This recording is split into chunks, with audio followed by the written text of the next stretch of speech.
Morning everyone, welcome along. It's Saturday STEM here from Cornwall Council. My name's Jamie, I'm one of the communications team here, and I'm joined this week by the team from Falmouth University. Andy, did you just want to introduce yourself for us? Hi, my name is Andy Wallace and I work at, Falmouth University, and I do all the schools outreach for Cornwall. And Paul, thanks very much for joining us this morning. Just want to introduce yourself. Yeah, my name is Paul Russell. I'm course leader for Sustainable Tourism Management and Sustainable Festival Management at Falmouth University. And of course, my lovely co-host, Lisa. Hello, everybody. Nice to see you again. So this morning, it's all about sustainable tourism. I tell you what, I'm going to leave you guys take it away because I know, Paul, you've got a bit of a presentation and there's going to be a few questions going back and forth. So we're going to leave you to it and we'll come back in a few moments. Brilliant, brilliant. Well, hi everyone, and this is probably the first time you might have heard the word sustainable and tourism put together. So Paul and I are going to pose a series of questions, and Paul's going to give it insight to what actually it means. So I think the first question we're going to throw out at Paul is the jobs in tourism, and the growth in sustainable tourism. Yeah, sure. So it's probably useful actually to look at the size and scope of the tourism industry, and that kind of gives us an understanding of the jobs that are available. Try and get your head around this. 1.2 billion international arrivals annually globally. So that means that people are traveling across borders 1.2 billion times a year. And tourism is worth £232.5 billion to the UK economy alone annually. So it's a huge industry, and it actually generates 1/10 of global employment. So that's 1 in 10 jobs. But some areas it's even higher than that. And it's estimated that in Cornwall, tourism accounts for 1 in 5 jobs. And we can classify careers in tourism in a number of ways. Accommodation and hospitality is one key aspect, and one lots of people will be familiar with. And this would also include things like the cruise industry, business tourism, as well as leisure tourism, and also things such as corporate events, conferences, and exhibitions. Tourist attractions, another large employer, and think about attractions such as the Eden Project in Cornwall. It attracts over 1 million visitors per year, and that requires a large, diverse workforce to make that happen. So roles through from customer facing roles, marketing team, the events team, business development, human resources, the list goes on and on. Tourism activity providers are another key sector, and there are a huge number of small and medium-sized enterprises providing all sorts of activities, from activity sports such as kayaking and surfing, to cultural activities such as architecture tours and even foraging classes. So think about all of those organisations and all of those jobs as well. Destination management organisations and national and local governments also play a large role in shaping how tourism is managed within the region. And this includes working with tourism providers towards a more sustainable approach. And finally, travel and tour operations, another large employer, and this includes aspects from airports and airlines, as well as those organisations that package the tourism product for their customers. And there's been a huge growth in bespoke tour operators who personalise the experience for customers. And this also includes more sustainable holidays. Amazing. I mean, just looking at those facts, there was so much going on, in Cornwall, in the UK, and worldwide. Our course is called Sustainable Tourism, but what is sustainable tourism? Could you give us sort of an insight on what it actually means? Yeah, sure. So sustainability, in short, is a lot to do with managing resource, managing impacts. So it's about reducing the negative impact that our activities have, as well as maximising positive impacts. And it's important to understand that when we say sustainable tourism, it's not a niche area. It's not just something like eco-tourism. It's the future of the industry, and it's how, as an industry, we move forward to a more sustainable future. And on the course, that's what we focus on, the whole industry and changing the way that we do things. And it isn't just about ecological impacts, it goes beyond that. And we very often use the term triple bottom line. And this is breaking the impact that we have down into three categories: people, planet, and profit. And it's about recognizing the value of the host community in terms of people. So that is the people that actually live in the region where we're traveling. And we want to provide an authentic experience that celebrates that community and protects and promotes the culture, heritage, and diversity that we see. In terms of planet, we need to conserve natural environments, clearly, and natural resources. And tourism actually accounts for around 10% of global greenhouse gas emissions. It's responsible for declines in natural habitat through things such as destruction of coral reefs. Prime natural environments have been destroyed to make way for hotels. So there is a lot that we need to respond to. And finally, the profit angle. So in order to be truly sustainable, tourism organisations need to be financially secure, but they should also be generating positive economic benefits for all of those involved. And we can think of an all-inclusive holiday in the Caribbean, for instance. The airline gets the air fees. The hotel is probably owned by a company based elsewhere in the world. The workforce, and certainly the senior roles, are probably American or European. The products that the tourists use, the food that they eat, the water that they drink are largely imported from elsewhere. So you have to ask yourself, how much of that holiday spend is actually making its way into the hands of the local community? And therefore, how sustainable is it?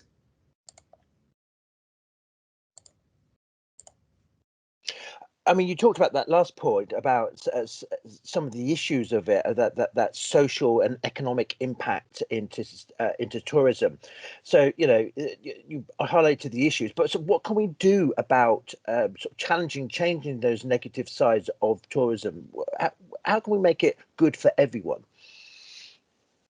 Yeah, I mean, that's the question, and that's kind of one of the key things that we pose within the programme. But there are so many ways that we can do so much better, and some incredible examples. So Hilton Hotels, for instance, have various water stewardship programs in place that are committed to reducing water use intensity. They also have goals to reduce carbon intensity. The Travel Foundation, a non-profit based in Bristol, they have been working with the Rastafarian community in Jamaica to encourage tourists to actually leave their hotel compounds to come and have an authentic experience, to learn about the Rastafarian culture and to spend money on local authentic products rather than, you know, plastic junk that's made in a factory somewhere thousands of miles away and shipped in. If we look at sustainable excursions, so in Guatemala, cocoa plantations have developed sustainable tours and excursions, and this is putting money in the hands of local businesses, but it's also helping to protect the natural environment and guard against deforestation. Wildlife and environment, well, responsible forms of wildlife tourism have been shown to have a positive impact upon the decline of endangered species.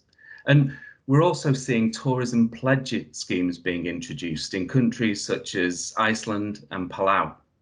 So Palau, a small island off the coast of the Philippines, everyone entering the country must sign a pledge to behave in a responsible way, to do certain things, to not do certain things. And this is helping tourists to understand the potential negative impact that they might have, and also helping them to understand and ensure that this doesn't happen.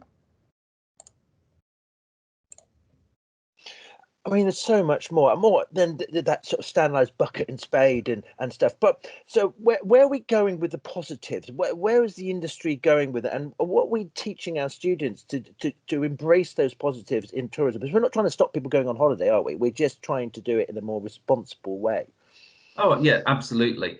It's about looking at where we are now and trying to have incremental improvements to moving towards a more sustainable future. And the reality is that as technology develops, as our understanding develops, we ourselves shift our perspective on what is and isn't sustainable. So yeah, a large part of what we do is trying to look at the evidence base that exists and trying to say, okay, well, this is where we are now. We can measure where we are now. How do we improve on that? So it isn't about, you know, guilt tripping people to not going on holiday. And the reality is tourism is a fantastic product. It's a fantastic experience. It's kind of integral to who we are as humans. You know, we want to travel, we want to share culture with people, and that is what makes tourism so fantastic. Yeah, I tell you, my own sort of growing up, going on holiday, getting that educational side, plus also the fun side of it, you know, it's an amazing experience. We've been in a bit of a crazy world, Paul, COVID, and tourism has probably taken a bit of a whack over this, from travel to even localized stuff. You know, the impact of COVID and how maybe the digital world has been embraced by tourism. Can you just sort of explain a little bit more about that? Yeah, sure. And yeah, you're absolutely right. It's a craziest time for us and for tourism, certainly. There's been lots of short-term impact, financial impact, massive one. At one point, there was an estimate that lockdown measures were costing £60 million per day to the UK tourism industry. So we are seeing that impact for sure. We're also seeing legislative impact, and this includes measures around social distancing. COVID passports are being discussed a lot. I think the longer term indications are that the industry will quickly rebound and in fact probably come back more stronger than ever. And we've all realised how important travel is to us. But there will be changes in our visitor behaviour. We've had time to recognise the importance of tourism, but also the importance of sustainability. And people are demanding a more sustainable way of life, and the tourism industry is reacting to that. So we've seen demands for staycations, which is where people are holidaying closer to home, and we can certainly see that within Cornwall. And there are strong indications that that kind of trend will remain. But also, and really interesting to me, we've seen how digital products are blurring the lines between what a tourism experience is. And we think of tourism as leaving home to visit somewhere. But through technologies such as virtual reality, we're able to leave home and travel to anywhere in the world, and even to realities that do not exist in the physical realm. Yeah, so out of the negatives, there's some real positives, and sort of proof of concepts have been really sort of, you know, shown by that digital. The very fact we're doing this digitally is embraced this. So if you're going to pitch an idea or a vacation, you can also do it in that virtual world as well before someone's even visited. Yeah, absolutely. And we can see examples of tours, and, you know, you can go to Machu Picchu before you visit. You can go to museums before you visit, tourist attractions. You can even, I've done it myself, sit on a roller coaster through a virtual experience. So yeah, it's opened up so many windows, if you like. It's brilliant. And sort of the last question we open it out to Lisa to give us a bit of a quiz is, what makes the course so special? Sustainable tourism. If you're looking for a career, you want to think about going to university, you know, it might be a new idea for you, or you didn't realise you can do this type of course at university. Just what makes our course so special? Yeah, sure. So it's got a number of features that are quite specific to it. It's what's called a 2-year accelerated degree. And that is still a full BA honours degree, but we teach for 36 weeks of the year rather than the traditional 3-year degrees that tend to teach for 24 weeks of the year. So you still get plenty of holiday, but there are time and cost savings. It's delivered in partnership with the Eden Project, and we spend a considerable amount of time at the Eden Project, particularly in year 2.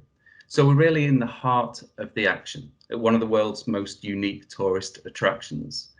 And this gives us the opportunity to be involved in live projects, and our whole approach to the course and to assessment is creative and realistic, with a focus on relevant skills and attributes that students will need in their careers. And as I've already indicated, sustainability is really at the heart of what we do, and that makes the course very special. And in fact, there's a fantastic quote from Sir Tim Smith, who's kind of the visionary behind the Eden Project, who, when I asked him, why should someone come and study sustainability? He said, well, first of all, he said, if somebody asks you that, you should look at them like they've just landed, because they clearly don't understand the importance of it. But also what he said is, you're not studying sustainability, you're studying the culture of the future. And that, I think, perfectly sums up what we're trying to achieve at Falmouth. Brilliant, Paul. If anyone wants to find any more details about the courses, go to our website. It's falmouth.ac.uk. Loads of information on there. Get yourself a prospectus with the book of courses. Put in contact with Paul, myself, and we're happy to answer. But there's more to tourism than you might have thought where I work with the courses on offer out there, especially at Falmouth University. So, Lisa, handing over to you. Yeah, I mean, I think my first question is absolutely, how would I apply? It just sounds like such a fantastic new opportunity, particularly for children and young people in Cornwall, because this is all right on their doorstep. I'm not too far away, fortunately, from the campus, so I've been lucky enough to be there and have a good look round. So I've got a couple of questions, because obviously you've spoken a lot about tourism, but I know that festivals is another one that you look at, and obviously our sessions on Saturdays are all about how STEM, so science, tech, engineering and maths feature. So can you tell us a little bit about how that connects to the course itself? You know, what sort of subjects will students be looking to study in order to join the course? Yeah, sure. So as well as the kind of management disciplines such as marketing, finance, legal, etc., we kind of span operations, and that brings in that STEM background. So looking at festivals as an example, festivals typically use diesel generators, and in fact use the same amount of diesel as, get this statistic, equivalent to 220,000 diesel cars on the road every single day of the year. So if you look in one at that, festival, no, for all festivals, right? in Okay. the UK, Yeah. but Wow. still 220,000 cars on the road every single day. So we look at technologies for how to mitigate that, and there are so many different clever ways. I mean, smart generators, for instance, renewable energy. And it's also about not only looking at how we replace the energy that we use, but actually how we reduce the energy that we use. So those sorts of things clearly tap into that STEM base. But you know, there are so many operational aspects of festivals that we can talk about, and things like food waste and what we do with those. So how we can use that food waste to then generate energy. And it kind of, what we're trying to achieve with a festival is what's called a circular economy concept. So it's looking at the circular festival of how we can make sure that we are using our resources effectively. We're not losing resource, and we're doing it in a way that is good for the planet, but also good for the business.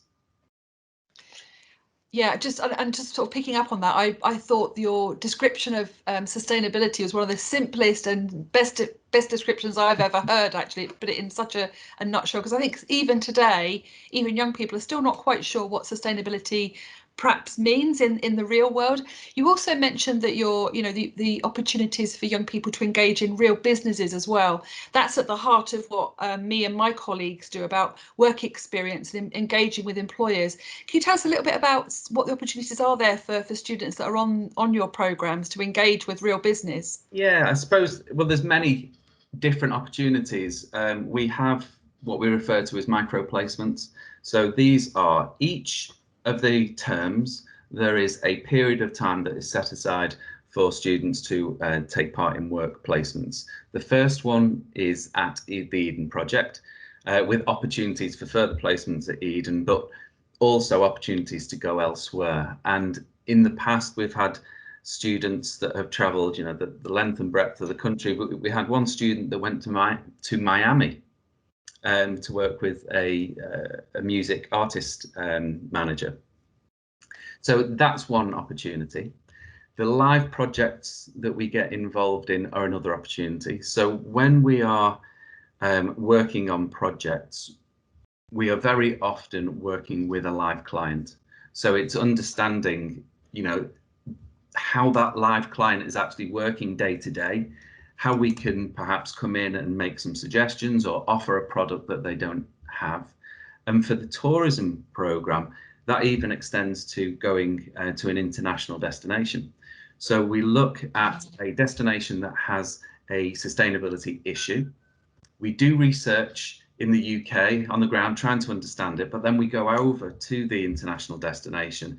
We do primary research, so we're looking, we're talking to people, we're visiting places, we're trying to understand more about the destination, and then we put together a destination management strategy that will help them in their journey to becoming more sustainable. What a brilliant opportunity, because it's real work, isn't it? They're studying and they're doing their research, but actually on the job, and also having a real impact in a positive way with the studies that they're doing. So yeah, honestly, I could sit here and ask you questions all day, but I know Jamie needs a big hook to pull me away from asking you lots of questions. Andy, there was one what you sort of asked about the educational journey to it. You know, obviously you come to university once you finish college and you're 2 years. But what's quite unique about our course is that we don't mind which route you come from. You can either come from an A-level or BTEC route, and also the subject areas you study at college it is open to you. So you could do a business, brilliant, but you could do history, you could do geography, you could do engineering. Wow. We don't actually specify a certain type of qualifications to come to us, to come on the degrees. So that enables the sort of course to have a real vibrant difference of different sort of educational routes, what then can actually mix together. So you don't have to do business to come on sustainable tourism. You can have done art, photography, or you could do a more traditional thing. So that's another uniqueness about our offer at Cormers. Come from the route what you want for, and then we help you to go into the next level of your journey. I think that's particularly exciting. Sorry, Jamie, go on. I suppose, Paul, just before we wrap up, we're actually in a very unique position because of what's happened with the pandemic. Businesses, tourism industry has got an opportunity here, hasn't it, to come back better, to come back greener, for want of a better phrase. Yeah, absolutely. It's not a total sort of reset, if you like, but I think we've had an opportunity to review what we do, how we do things, and to start to plan, you know, a better way out. Fantastic. Well, Paul and Andy, thank you very much for joining us. Lisa, as always. Now, I'm actually stepping down from doing this next week, and I'm going to hand this completely over to Lisa. So thank you, Lisa, for taking up the helm for this for Saturday STEM. Now, next Saturday, we are going to be joined by Nadia from Image Labs. Imagi Labs? Is that right? Imagi Labs. Let's get that correct. So Nadia from Imagi Labs will be joining us, and we're going to be doing a free Python coding activity here as part of Saturday STEM. So Paul and Andy, thanks once again for joining us. This has been Saturday STEM from Cornwall Council. Take care and enjoy the rest of your weekend.